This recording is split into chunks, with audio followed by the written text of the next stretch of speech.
Abres camino, cumples promesas, luz en tinieblas, mi Dios, así eres tú. Milagroso, abres camino, cumples promesas, luz en tinieblas, mi Dios, así eres tú. Solo así eres tú.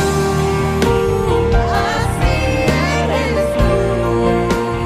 Así eres tú. Así eres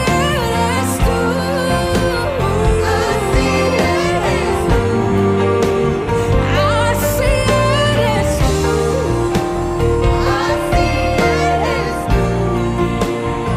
Así eres tú. Bienvenidos hermanos a esta nueva entrega de Tips de Intercesión Jericó. Y continuamos caminando este Adviento, mirando la encarnación y la Navidad con la lente de la intercesión. Hoy te invito a pensar en esa forma en que San Pablo relata la encarnación. Cuando él dice en Filipenses 2, del 6 al 8, que Jesús no consideró su igualdad con Dios, su identidad de Dios, y al contrario se anonadó a sí mismo para hacerse uno de nosotros. Y la palabra anonadó, traducida en las Biblias modernas, en el griego original de los originales, se vació a sí mismo. Una palabra que te va a sonar muy conocida si te es familiar orar en comunidad, en intercesión profética, usando los 6 pasos. Nosotros decimos, vamos a vaciarnos delante del Señor. Pero si lo leemos acá, en este contexto, vaciarse es mucho más que entregarle al Señor nuestras preocupaciones y nuestras cargas. Es mucho más que pedirle perdón al Señor. Es mucho más que renunciar a mi derecho a estar enojado con aquellos que tengo que perdonar.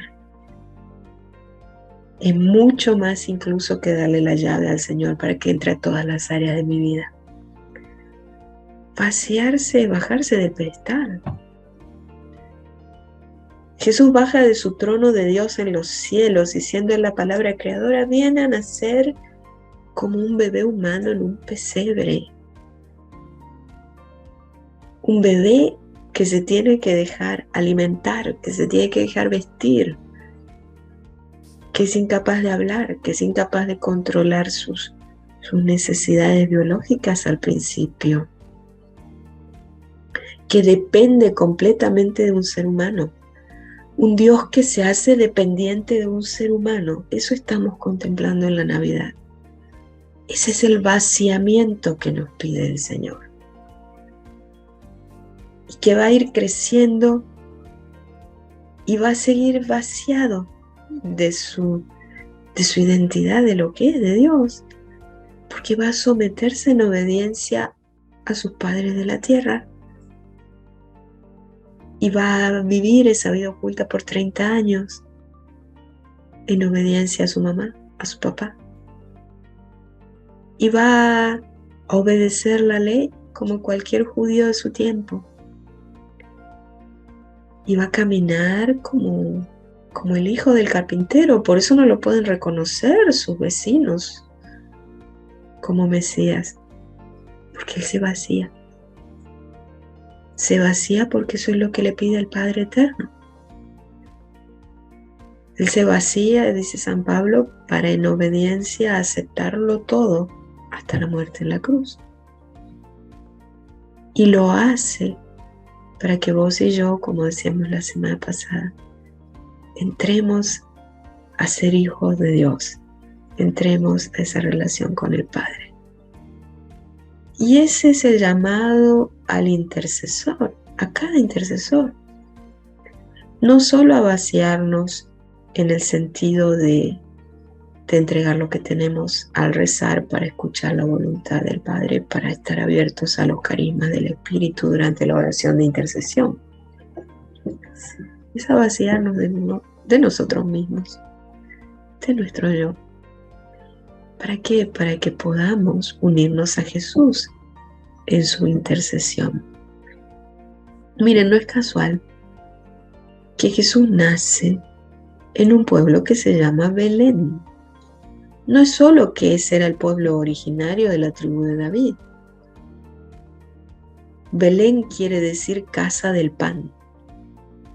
Jesús, al nacer en Belén, está naciendo en la casa del pan. Se está anunciando su misión eucarística de darse.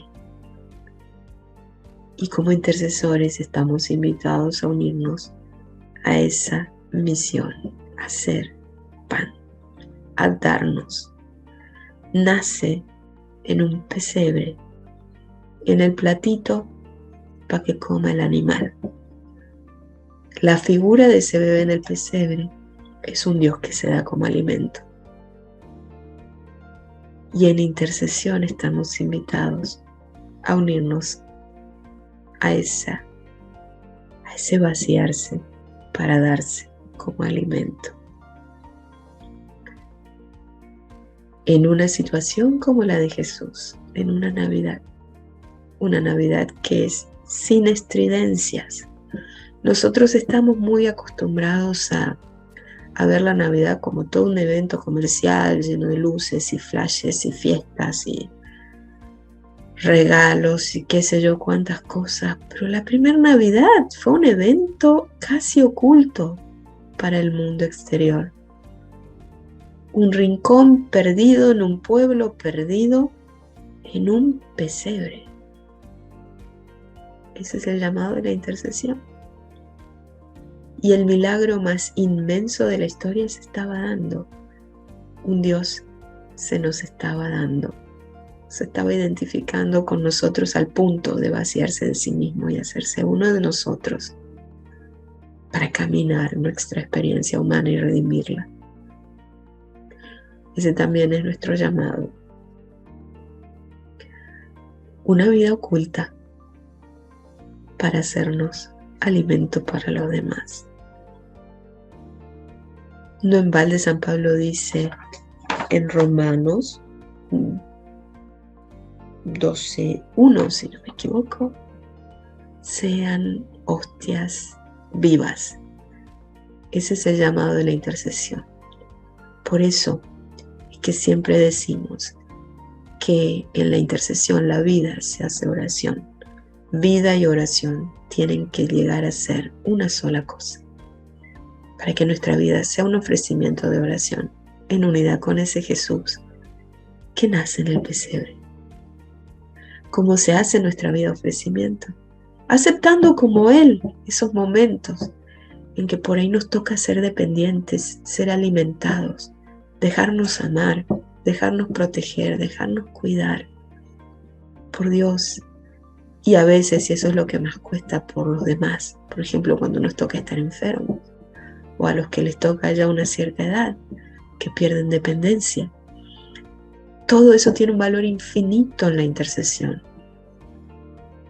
si se lo acepta y se lo une a Jesús, a ese Jesús que en Navidad llega en el silencio. La vida del intercesor es una vida como la de Jesús, una vida de pesebre, una vida de casa del pan, una vida un poquito oculta al mundo, sin estridencias, pero llena interiormente de los milagros de Dios.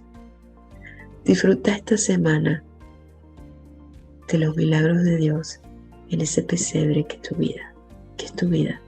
Que tu vida empiece a ser un pesebre, para que esta Navidad muchos a través de tu intercesión acojan en su corazón a Jesús que nace. Nos vemos la próxima semana.